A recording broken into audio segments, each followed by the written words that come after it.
High প্রিয় শিক্ষার্থীবৃন্দ, আশা করি সবাই ভালো আছো। তোমাদেরকে আজকে স্বাগত জানাচ্ছি ইউনিট অ্যাডমিশন ভর্তি প্রস্তুতি কোচিং নেত্রকোনা শাখা থেকে। আমি সুশান্ত সরকার সৈকত।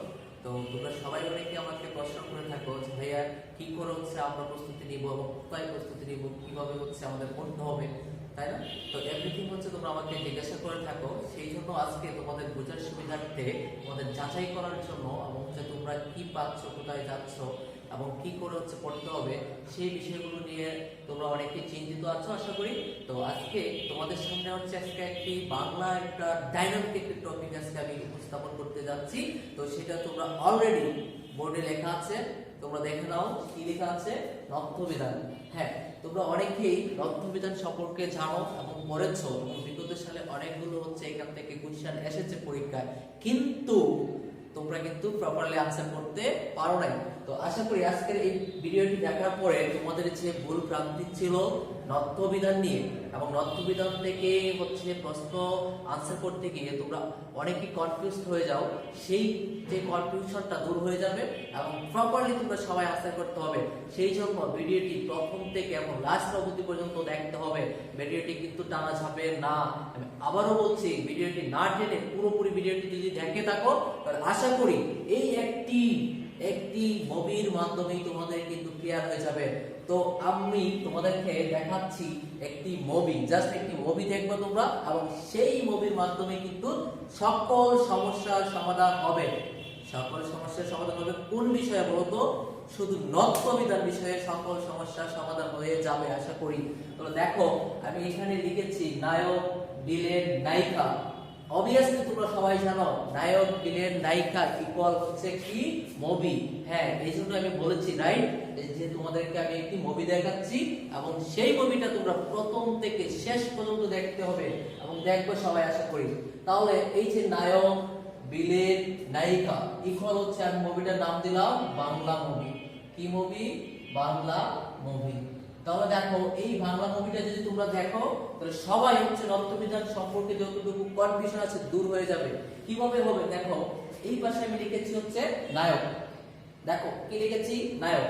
তো নায়কের মধ্যে পরে লিখেছি ভিলেন, পরে লিখেছি হচ্ছে নায়িকা, রাইট? তাহলে দেখো, নায়কের মধ্যে কি আছে? রি, রিকার, র, রেড, রফলা, মধ্যরস্য, ফাইবরদস্য, কিও, রাইট? এখানে দেখো ভিলেন লিখেছি ক বর্গের বর্ণগুলো, ক বর্গের বর্ণগুলো এবং লিখেছি উন্তস্থ জ, উন্তস্থ অ, অ এবং হচ্ছে অনুস্বার। এখানে নায়িকা শুধুমাত্র কাকে লিখেছি? হ্যাঁ, ন লিখেছি। কোন ন লিখেছি? মূর্ধন্য ন লিখেছি, রাইট? তো নায়িকা শুধুমাত্র একজন, নায়ক আছে অনেকগুলো, ভিলেন আছে অনেকগুলো। আর এই পাশে এই যে নায়ক, নায়িকা, ভিলেন দিয়ে কিভাবে হচ্ছে সমস্যার সমাধান করব সেই জন্য কতগুলো বানান তোমাদের সামনে আমি লিখে রেখেছি, তোমরা সবাই দেখতে পারতেছো আশা করি। তো দেখো যে এই দিক দিয়ে বানানগুলো আমরা দেখবো হচ্ছে কিভাবে হচ্ছে এই বাংলা মুভির মাধ্যমে আমরা হচ্ছে কি সমাধান করে দিতে পারি, তাই না? রাইট? তো দেখো, এখানে নায়ক প্লাস নায়িকা। দেখো, প্রথম যে আমি সূত্রটা লিখেছি নায়ক প্লাস নায়িকা এবং এখানে আমি দিয়েছি কি বলতো? রাইট দিয়ে রেখেছি, রাইট? পরে লিখেছি নায়ক, ভিলেন, নায়িকা। দেখো সিকোয়েন্সটা দেখতে হবে ভালো করে, একদম ভালো করে দেখতে হবে সবাই। নায়ক, ভিলেন, নায়িকা। এরপর লিখেছি নায়ক, জোকার, ভিলেন, নায়িকা। এই যে লাস্ট স্টেপটা লিখেছি সবাই একটু খেয়াল করে দেখো, এটাতে কিন্তু আমি রাইট চিহ্ন দেই নাই। এটাতে আমি কি দিয়েছি বলতো? এটাতে আমি দিয়েছি হচ্ছে ক্রস। তার মানে এই যে সিকোয়েন্সটা মেইনটেইন করলে হবে না। কিভাবে হবে না সেটা দেখার জন্য আমাদেরকে বানানগুলো দেখতে হবে। প্রথমে দেখো, আমি লিখেছি একটি বানান লিখেছি ঋণ। দেখো, আমি বলেছি ঋণ বানানটা দেখতে তোমাদেরকে, দেখো একটু খেয়াল করে, এখানে কে আছে? ঋণ। কে আছে? ঋণ কি এখানে আমার নায়কের মধ্যে আছে বলতো? এই যে দেখো আছে ঋণ, তাই না? যদি ঋণ থাকে নায়কের মধ্যে, আমরা বলেছি নায়কের সাথে সবসময় পাশাপাশি কে বসবে? কে বসবে? দেখো তোমরা সবাই দেখতে পাচ্ছো, নায়কের সাথে সবসময় বসবে হচ্ছে নায়িকা। তাহলে এইখানে দেখো আমি ন লিখেছি, ন লিখেছি, রাইট? এখন এই ন কি নায়িকা ন লিখেছি আমি, নায়িকা নকে মূর্ধন্য, আর এখানে লিখেছি আমি কি দন্তন্য। তার মানে হচ্ছে দেখো যে এই যে বানানটা লিখেছি ঋণ বানানটা, এই বানানটা কি ঠিক আছে নাকি ভুল আছে বলো তো? অবভিয়াসলি বানান হচ্ছে ভুল। কিভাবে ভুল বুঝতে পেরেছি আমরা? যে নায়কের সাথে সব সময় নায়িকা থাকবে, তাহলে নায়ক হচ্ছে রি, এখানে আমাকে নায়িকা দিতে হবে মূর্ধন্যকে, রাইট? এখন দন্তন্য এবং মূর্ধন্য লিখতে গিয়ে তোমাদের সবারই একটু ঝামেলা হয়। সবাই একটু খেয়াল করে দেখো, সবাই দেখো কিভাবে লিখো। দেখো আমরা জানি দন্তন্য হচ্ছে পূর্ণমাত্রা বর্ণ আর মূর্ধন্য হচ্ছে অর্ধমাত্রা বর্ণ। তার মানে হচ্ছে মূর্ধন্যর টানটা আমরা কখনো এইভাবে দিতে পারবো না। যদি এইভাবে দিয়ে থাকি তখন সেটা দন্তন্য হয়ে যাবে, আর মূর্ধন্যর টানটা সবসময় থাকবে হচ্ছে ডান পাশে, তার মানে এটা হচ্ছে অর্ধমাত্রা যুক্ত বর্ণ। তাহলে আমরা এখানে দেখো ঋণ বানানের দন্তন্য ছিল, আমাদের দিতে হয়েছে কি মূর্ধন্য দিতে হয়েছে। এখন তৃণ বানানটা দেখো আমি লিখেছি তৃণ, একটু খেয়াল করে দেখো তৃণ বানানের মধ্যে এইখানে নায়ক আছে কিনা। প্রথমেই আমি একটা শব্দ দেখার পরে এই শব্দের মধ্যে আইডেন্টিফাই করতে হবে আমাকে এই শব্দে নায়কটা কোথায় আছে, রাইট? নায়কটাকে আমি খুঁজে বের করব, নায়ককে খুঁজে বের করলেই কিন্তু নায়িকা চলে আসবে। তাহলে দেখো একটু খেয়াল করে তৃণ বানানে নায়ক আছে রেখা, হ্যাঁ? যে নায়কটাকে নায়কের পরে হচ্ছে কি ন আসছে, তাহলে সেই ন পূর্ণ হবে নায়িকা ন, তাহলে তৃণ বানানে হচ্ছে আমরা কি দিয়ে লিখবো মূর্ধন্য দিয়ে লিখবো, রাইট? তার মানে এই যে ঋণ বানান তৃণ বানান এই বানানগুলো হচ্ছে কি আমাদের ভুল ছিল। এরপরে দেখো কৃষাণ বানান আমি লিখেছি, একটু খেয়াল করে দেখো তোমরা সবাই পারবা। তাহলে এইখানে নায়ক হচ্ছে কোনটা রি, এই যে রি নায়ক, রিকা পরে কি আছে স মূর্ধন্য স, তাহলে মূর্ধন্য স তো এখানে আমার নায়কের মধ্যে ছিল, তাহলে আমি দুইটা নায়ক পেয়েছি, রাইট? আর কথা হচ্ছে দুইটা নায়ক যদি আমি পেয়ে থাকি আমি কোন নায়কটাকে মুভির মধ্যে আমি ধরবো? হ্যাঁ, আমি হচ্ছে পরবর্তী যে নায়কটা থাকবে সেই নায়কটাকে মূল নায়ক হিসেবে ধরবো এবং সেটাকে দেখবো যে নায়িকার পূর্বে যে নায়ক থাকবে সেখান থেকে আমাকে মুভি স্টার্ট করতে হবে, রাইট? তাহলে দেখো কৃষণ বানান এখানে হচ্ছে মূর্ধন্য স আছে, যদি মূর্ধন্য স থাকে এর পরবর্তীতে দেখা হচ্ছে এখানে কি আছে ন, তাহলে সেই ন অবভিয়াসলি পূর্ণ হবে, তোমরা আগেই দেখেছো সেই ন হয়ে যাবে মূর্ধন্য। তার মানে কৃষণ বানানটা ভুল ছিল, রাইট বানান হচ্ছে কোনটা মূর্ধন্য দিয়ে। এরপর দেখো বর্ণ, এইখানে কে আছে নায়ক র‍্যাপ, না র‍্যাপ পেয়েছি। আমরা জানি সব সময় র‍্যাপটা বর্ণ যে বর্ণের উপরে থাকবে সেই বর্ণের সবসময় কোথায় থাকবে বলতো, সেই বর্ণের সবসময় আগে উচ্চারিত হবে। কোথায় উচ্চারিত হবে? আগে উচ্চারিত হবে। যদি আগে উচ্চারিত হয় তাহলে আমাদের দেখতে হবে নয়ের আগে কিন্তু কি ছিল র‍্যাপ ছিল, তাহলে নয়ের আগে র‍্যাপ থাকলে তো নায়কের পরে সরাসরি কি বসবে নায়িকা বসবে, তাহলে বর্ণবানান কি দিয়ে হবে বলতো মূর্ধন্য দিয়ে হবে, রাইট? এখন দেখো আমরা এই স্টেপের মধ্যে আমরা এই বানানগুলো একদম সহজে সলভ করে দিতে পারবো। কিভাবে বলতো, যে আমরা মনে রাখবো এর হচ্ছে নায়ক, নায়কের পরে যদি কোনো ন আসে সেই ন অবভিয়াসলি হচ্ছে আমাদের নায়িকা ন বসাইতে হবে। কোন ন বসাইতে হবে বলতো? নায়িকা ন বসাইতে হবে। এখন দেখো পরবর্তীতে আমি লিখেছি নায়ক ভিলেন নায়িকা। এখন কথা হচ্ছে একটু সবাই সবাই সবাই একটু দেখো সুন্দর করে দেখো এবং কথাটা একটু শোনো, যে নায়কের পরে ভিলেনের পরে হচ্ছে নায়িকা। আর কথা হচ্ছে বাংলা মুভিতে অনেক সময় দেখবো না অনেকগুলো ভিলেন থাকে না, থাকে তো ভিলেন, যদি ভিলেন থাকে ওই ভিলেনগুলোর কাজ কি, ওই ভিলেনগুলোর কাজ কি আগে বলো তো? ওই ভিলেনগুলোর কাজ হচ্ছে নায়িকাকে জোর করে তুলে নিয়ে যাও, নিয়ে যায় না বাংলা মুভিতে? নিয়ে যায় না? হ্যাঁ নিয়ে যায়। তারা যে নিয়ে যায় নায়িকাকে, নায়িকাকে নিয়ে গিয়ে কি করে, যে মাথার মধ্যে একটা কি করে বলতো একটা পিস্তল দেখায়, পিস্তল দেখায় কি বলে, বলে যে তোর উনিরে বল আসতো, তাই না? নায়ক একটা ফোন দেয়, তাই তো? নায়ককে ফোন দিয়ে কি বলে বলতো? নায়ককে ফোন দিয়ে বলে যে ওকে বাঁচাইতে হলে তুই তাড়াতাড়ি চলে আস। কেন এটা করে? কারণ তারা জানে যে কান টানলে মাথা যাবে, রাইট? তাহলে এই যে ভিলেনগুলো দূর করে তুলে নিয়ে যায়, নিয়ে যাওয়ার পরে সবাই কি করে, যে নায়ককে বাঁচানোর জন্য নায়ক কিন্তু ছুটে যায়, কি দিয়ে যায় তোমরা সবাই জানো, রাইট? একটা ভাঙা মোটরসাইকেল নিয়ে কি করে কাচের গ্লাস ভেঙে গিয়ে ঢুকে যায়, রাইট? এই যে ভেঙে গিয়ে ঢুকে যায় কি জন্য? নায়িকাকে উদ্ধার করার জন্য, রাইট? এখন নায়িকাকে উদ্ধার করার জন্য তারা যায়, নায়ক চায় বাঁচানোর জন্য। সেই ক্ষেত্রে আমরা দেখেছি নায়কের পরে ভিলেন, ভিলেনের পরে হচ্ছে নায়িকা। দেখো নায়কের পরে কি ভিলেন, ভিলেনের পরে কি নায়িকা। তাহলে আমাকে নায়কের পরে যে বানানগুলো দেখো, এই যে ভিলেন দেখো এখানে আছে বর্গে, মানে কাবিলা গ্রুপ, পাশা গ্রুপ, যাদব গ্রুপ, অনেক গ্রুপে আছে, আছে না? তো এই যে ভিলেনগুলো নায়িকার পরে থাকবে এবং এই নায়িকার পরে ভিলেনগুলো থাকবে, পরে হচ্ছে আমাকে নায়িকাকে আসতে হবে। তো এই বানানটা থেকে আমি দেখি, আগে আমি বলেছি প্রথমে যে একটা বানান দেখার পরে এই বানানে আমি খুঁজে বের করব এই বানানের নায়ক কোথায় আছে। তো নায়ক যেখানে থাকবে এর পরে থেকে কি হবে, মুভিটা স্টার্ট হবে। কি হবে বলতো, এর পরে থেকে মুভিটা স্টার্ট হয়ে যাবে। তাহলে দেখো এই বানানের মধ্যে নায়ক হচ্ছে র, নায়ক পেয়েছি। তাহলে মুভিটা কি শুরু করতে পারি বলতো, মুভিটাকে আমি চালু করতে পারি? হ্যাঁ, মুভিটা আমি চালু করতে পারি। এখন পরে কি আছে, ম। তাহলে দেখো নায়কের পরে হচ্ছে কি ভিলেন গ্রুপের একটা ম আছে না, এই যে মটা কি ভিলেন গ্রুপে ছিল না, ছিল। তাহলে ম পেয়েছি, তাহলে মুভি চলছে। পরে দেখো আরেকটা কি আছে, অ। তাহলে এই অন্তস্থ অ দেখো হচ্ছে আমাদের ভিলেনের মধ্যে ছিল, রাইট? যদি থাকে এরপরে কি আসতে চাইছে, ন, রামায়ণ। দেখো রামায়ণ। তাহলে আমরা বলেছি নায়কের পরে ভিলেন, পরে হচ্ছে নায়িকা, কিন্তু এখানে কি নায়িকা আছে? নায়িকা ন আছে, একটি দন্তান্ন আছে, এখানে দন্তান্ন দেওয়া আছে।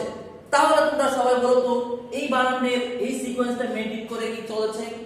তাহলে কি মুভিটা কি দেখা যাচ্ছে? এই মুভিটা কি এখানে কি সঠিক মুভি হয়েছে? না, হয় নাই। দ্যাটস ওয়াই আমাদেরকে এই বানানটা ভুল, এবং এটাকে আমাদের কি করতে হবে, কারেক্ট করে দিতে হবে। যদি কারেক্ট করি তাহলে দেখো সবাই এখানে হচ্ছে র, ম, অন্তস্থ অ, পরে হবে কি বলতো, মধ্যাহ্ন। এখন তোমরা বলতে পারো যে ভাইয়া যে এই যে রামায়ণ বানানের নায়কের পরে ভিলেন কিন্তু একটা না দুইটা পাইছে, হ্যাঁ দুইটা পাই নাই? হ্যাঁ, তাহলে এখানে কি নায়িকা আসবে? হ্যাঁ, অবভিয়াসলি নায়িকা আসবে। কেন আসবে বলতো? কারণ হচ্ছে বাংলা মুভির মধ্যে দেখবা সবগুলো ভিলেন শেষে এক হয়ে কি করে, তারা নায়কের উপরে হামলা করে, তাই না? তাহলে এইখানে নায়িকা অবশ্যই আসবে। নায়কের পরে যদি ভিলেনগুলো থাকে তখন নায়িকা আসবে, আর যদি ভিলেন ব্যতীত এরা ব্যতীত অন্য কোনো বর্ণ ঢুকে যায় তখন সেটাকে বলা হয় কি বলতো, জুখার। তাহলে এই জুখার থাকলে কিন্তু নায়িকা আসে না। দেখো আমি ক্রস দিয়ে রেখেছি। এইটা কিভাবে আমরা দেখবো, এই বানানে দেখো রসায়ন বানানে আমি র পেয়েছি। যদি র পেয়ে থাকি এর পরে কি আছে, স। এখন স কি এই ভিলেনের ছিল, দন্তাস্ব ছিল বলতো? দন্তাস্ব কি আমি ভিলেনের মধ্যে লিখেছি? না। তাহলে দন্তাস্ব যদি ভিলেনের মধ্যে না থাকে তাহলে এই দন্তাস্ব হচ্ছে আমাদের কি, জুখার। অর্থাৎ ভিলেন ব্যতীত যে বর্ণগুলো থাকবে সেগুলো হচ্ছে কি, জুখার। তাহলে এই যদি জুখারটাকে পরে কি আছে দেখো তো, দন্তাস্ব জুখার, পরে কি পাইছি, ভিলেন। তাহলে পরে কি আসছে, নায়িকা না? তাহলে দেখো আমি বলেছি নায়কের পরে জুখার, ভিলেন, নায়িকা। তাহলে এই সিকোয়েন্সটা কিন্তু আমরা মেইনটেইন করতে পারবো না। পারবো কি না, সেই জন্য আমি কি দিয়ে রেখেছি, এখানে ক্রস চিহ্ন দিয়ে রেখেছি, রাইট? তাহলে এই রসায়ন বানানটার মধ্যে দেখো আমরা দন্তান্ন দিয়ে আছে। তাহলে রসায়ন বানানটা কি বলতো, ঠিকই আছে। তাহলে রসায়ন বানান কেন দন্তান্ন হয়েছে এখন তোমরা বুঝতে পেরেছো? কেন দন্তান্ন হয়েছে? কেন হয়েছে? কারণ নায়কের পরপরই যদি ভিলেন থাকে তখনই নায়িকা আসে। আমি আবারও বলছি, নায়কের পরে পরে যদি কি থাকে, ভিলেন গুলো থাকে তখনই কি আসবে, নায়িকা আসবে। আর নায়কের পরে যদি ভিলেন গুলো না থাকে সেইখানে নায়িকার কোনো বংশই আসবে না। কারণ জুকার থাকলে আমি ওই বানানে কখনো চিন্তা করব না যে এই বানানে নায়িকা আসতে পারে। তাহলে দেখো এই বানানে কিন্তু হচ্ছে নায়িকা আসে না, রসায়ন বানান। তাহলে কি দিয়ে হয়েছে, দন্ত নদী হয়েছে, নায়িকা নদী হয় নাই। পরাগায়ন বানানটা দেখো তো নায়ক আছে কিনা, এই যে র, নায়ক। পরে দেখো তো কি আছে, গ। তা গ কি আমরা ভিলেনে ছিল, দেখো তো ছিল। পরে কি আছে, অন্তস্থ অ। তাহলে এটাও তো আমাদের ভিলেনে ছিল। তার মানে পরাগায়ন বানানে দেখো নায়কের পর পরে কে ছিল, দুইটা ভিলেন, পরবর্তী থেকে ন। তো সেই ন পূর্ণ হবে নায়িকা ন, পূর্ণ হবে বলতো নায়িকা ন হবে। তাহলে পরাগায়ন বানান কি দিয়ে হবে বলতো, মধ্যাহ্ন দিয়ে। কি দিয়ে হবে, মধ্যাহ্ন দিয়ে, রাইট? এরপর দেখো পলায়ন বানান। দেখো আমি আবার বলছি যে একটি বানান দেখার পরে, একটি শব্দ দেখার পরে সেই শব্দে আমার প্রথম কাজ হচ্ছে নায়ককে খুঁজে বের করা। আর যদি সেই শব্দে আমি নায়ককে খুঁজে বের নাই করতে পারি তাহলে সেই শব্দে কখনো হচ্ছে নায়িকা আসবে না। ক্লিয়ার? সবাই বুঝতে পেরেছো? তাহলে দেখো যে এই শব্দে ল অন্তস্থ দন্তন্য, এই চারটা হচ্ছে বর্ণ আছে, কিন্তু এই শব্দে কিন্তু নায়ক কিন্তু নেই। দেখো এই যে নায়কের মধ্য থেকে কেউ কি আছে পলায়ন শব্দে? নাই। যদি না থাকে কিন্তু বিলিয়ন তো ছিল, প ছিল, তাই না? র অন্তস্থ দুইটা বিলিয়ন ছিল, দুইটা বিলিয়ন থাকার পরেও কিন্তু হচ্ছে বিলিয়ন থাকার পরেও কিন্তু হচ্ছে নায়ক নেই। আর যদি নায়ক না থাকে একটি শব্দে, সেই শব্দে কখনো হচ্ছে মূর্ধন্য আসবে না। ক্লিয়ার? ক্লিয়ার? সবাই বুঝতে পেরেছো? আশা করি সবাই বুঝতে পেরেছো। তাহলে দেখো পলায়ন বানান কি দিয়ে হবে বলো তো? পলায়ন বানান হবে হচ্ছে দন্তন্য দিয়ে, রাইট? পলায়ন বানান হচ্ছে দন্তন্য দিয়ে। অপরাহ্ন বানানটা আমি লিখেছি, একটু খেয়াল করে দেখো। এখানে নায়ক হচ্ছে কি র, আর এখানে কি বিলিয়ন কি হ। এখন কথা হচ্ছে এই যে শব্দটা তোমরা ভুল করো, এর সাথে এইভাবে যদি থাকে তাহলে এখানে আছে হ প্লাস মূর্ধন্য, আর এর পাশে যদি এইভাবে থাকে তাহলে এখানে আছে হ প্লাস দন্তন্য। দেখো তাহলে অপরাহ্ন বানানটার মধ্যে কি আছে? দন্তন্য আছে। অপরাহ্ন বানানের মধ্যে আছে কি দন্তন্য। তাহলে দন্তন্য যদি থাকে, আমি বলেছি নায়কের পরে বিলিয়ন, তার সাথে কি আসবে? নায়িকা, রাইট? তাহলে আমাকে অপরাহ্ন বানান কি দিয়ে লিখতে হবে? মূর্ধন্য দিয়ে লিখতে হবে। তাহলে আমি ভয়ের নিচে দিয়ে দিব, রাইট? তাহলে দেখো আমি কিন্তু কিছু কিছু বানান তোমাদেরকে আমি দেখিয়েছি এই রোলটার মাধ্যমে, নায়ক বিলেন নায়িকা, অর্থাৎ বাংলা মুভির মাধ্যমে। আর এই বাংলা মুভিটা যদি তোমরা দেখে থাকো তাহলে আশা করি যে নত্য বিধান সম্পর্কে তোমাদের 90% ক্লিয়ার হয়ে গেছে, 100% কিন্তু ক্লিয়ার হয় নাই। আমি আবারও বলছি যে 90% হচ্ছে এই রোলের মধ্যে তোমার নত্য বিধান ক্লিয়ার, আর 10% এখনো কিন্তু ক্লিয়ার না। আর সেই 10% ক্লিয়ার করতে হলে অবভিয়াসলি হচ্ছে আরো দুইটা রোল তোমাকে পড়তে হবে, এবং সেই দুইটা রোল যদি পড়ি আমরা তাহলে হচ্ছে এই যে নত্য বিধান সম্পর্কে যত সমস্যা আছে আমরা ইজিলি ক্লিয়ার করে দিতে পারবো, আর কোনো ঝামেলা করতে হবে না। কেন হবে না? কারণ তোমরা সবসময় শিখেছো যে আয়নযুক্ত সকল বানানেই মূর্ধন্য হয়, রাইট? যদি আয়নযুক্ত সকল বানান মূর্ধন্য দিয়ে হতো তাহলে রামায়ণের শেষে দেখো আয়ন আছে, তাহলে মূর্ধন্য দিয়ে হয়েছে, মিলে গেছে কিন্তু একটা দেখো। কিন্তু রসায়নের শেষে হতে কি আছে বলতো? আয়ন আছে। এইটা তো মিলে নাই, মিলছে না। তাহলে তোমরা যে পড়ে এসেছো ছোটবেলা থেকে যে আয়নযুক্ত সকল বানানে মূর্ধন্য হয়, কিন্তু তো এইখানে কেন হয় না? সেটার জন্যই কিন্তু আমরা একটা মুভি দেখেছি। কোন মুভি? কোন মুভি বলো তো? বাংলা মুভি। আর সেই বাংলা মুভির মাধ্যমে হচ্ছে কিন্তু তোমাদের নত্য বিধানের কত পার্সেন্ট ক্লিয়ার হয়েছে বলো তো? কত পার্সেন্ট ক্লিয়ার? 90% ক্লিয়ার হয়ে গেছে। আর 10% এর জন্য আমি বলেছি যে 10% এর জন্য হচ্ছে তোমাদের আর দুইটা রোল করতে হবে। তাহলে নত্য বিধান সম্পর্কে পৃথিবীর যে কোনো প্রান্ত থেকে কোশ্চেন করুক না কেন, I can challenge with you, একমাত্র তুমি আনসার দিয়ে আসতে পারবা যদি আর দুইটা রোল তোমাকে আমি বলে দিই। আর সেই গুণ হচ্ছে তোমরা জানো যে সবকিছু তো আর অনলাইন ক্লাসে বলা যায় না, তাই না? যদি অনলাইনে সবকিছু হয়ে যেত তাহলে তো আমরা হচ্ছে কি অফলাইনে সবকিছু করতাম না, তাই তো?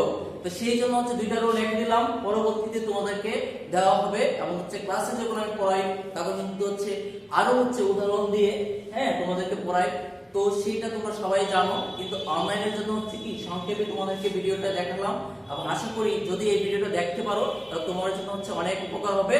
এবং তোমাদেরকে একটা গুড নিউজ দিয়ে রাখি যে তোমরা জানো সবাই যে ইউনিএড বিশ্ববিদ্যালয় ভর্তি প্রস্তুতি কোচিং নেত্রকোনা ব্রাঞ্চ কিন্তু তোমাদেরকে একটি অনেক সুন্দর একটি অপরচুনিটি দিয়েছে। সেটা তোমরা জানো যে আমরা একমাত্র যে একটি প্রতিষ্ঠান, যে প্রতিষ্ঠান হচ্ছে কমিটমেন্ট থেকে একমাত্র কখন হচ্ছে বিচলিত হয় নাই, এবং বিগত সালের রেজাল্ট দিয়ে কিন্তু সেটা প্রমাণ হয়েছে, এবং সারা শহরে কিন্তু সবাই রেখেছে যে নেত্রকোনা ব্রাঞ্চের হচ্ছে কি একটি গৌরবোজ্জ্বল রেকর্ড গড়ে তুলেছে, যা নেত্রকোনায় কখনো হচ্ছে বিগত সালে কেউ করে দেখাতে পারে নাই। এবং সেই রকম একটি রেজাল্ট কিন্তু আমরা করে তোমাদেরকে দেখিয়েছি। এখন হচ্ছে যা করবা না করবা সবকিছু হচ্ছে যেখানেই তুমি যাবা সেই জন্য হচ্ছে আগেই যাচাই করে নিবা। যাচাই করে নিলে কিন্তু তোমার জন্য ভালো হয়, কারণ কারো কোনো প্রতিশ্রুতিতে আমরা বিশ্বাসী নয়, ঠিক আছে?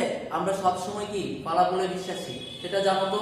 এবং সেই জন্য তোমাদেরকে বলছি যে একটি তোমাদেরকে সুযোগ দিয়ে দিচ্ছি, এবং তোমাদেরকে একটি হচ্ছে ক্লাস করার জন্য আমাদের অফলাইনে হ্যাঁ জানো তোমরা হচ্ছে 3ই জানুয়ারি 3রা জানুয়ারি যেটাকে বলা হয় শুদ্ধ ভাষায় বলি, তো 3রা জানুয়ারি থেকে কিন্তু আমরা ক্লাস স্টার্ট করে দিচ্ছি এবং সেটা কিন্তু আমরা বক্তৃতার জন্য হচ্ছে শুভেচ্ছা ক্লাস দিচ্ছি না, আমরা সরাসরি হচ্ছে ক্লাসে যাচ্ছি এবং সেই ক্লাসে তোমরা সকলেই আমন্ত্রিত থাকবা এবং দেখতে পারবা হচ্ছে তোমরা যাচাই করতে পারবা যে আসলে এখানে পড়লে তোমরা কি পাবা। তো সবাই ভালো থাকবা, সুস্থ থাকবা, ধন্যবাদ সবাইকে।